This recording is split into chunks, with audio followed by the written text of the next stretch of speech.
Ectopic pregnancy. Ectopic pregnancy হলো এমন একটি গর্ভাবস্থা যা আপনার জরায়ুর বাইরে ঘটে।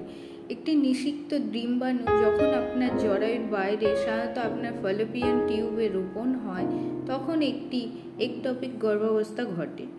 একটপিক গর্ভাবস্থার লক্ষণগুলি হলো যোনিপথে রক্তপাত, আপনার তলপেট বা পেলভিস এবং পিঠের নিচের অংশে ব্যথা, মাথা ঘোরা বা দুর্বলতা, কাঁধে ব্যথা, বমি বমি ভাব।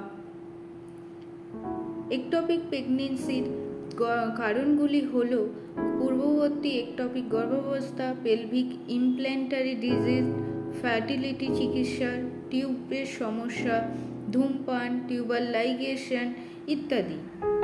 এসব সমস্যার সমাধান পেতে আপনারা আসুন আমাদের দ্য ওম ফার্টিলিটি ট্রিটমেন্টে। এখানে ন্যাচারাল ট্রিটমেন্টের মাধ্যমে 3 থেকে 6 মাসের মধ্যে আপনার সমস্যার সমাধান পাবেন।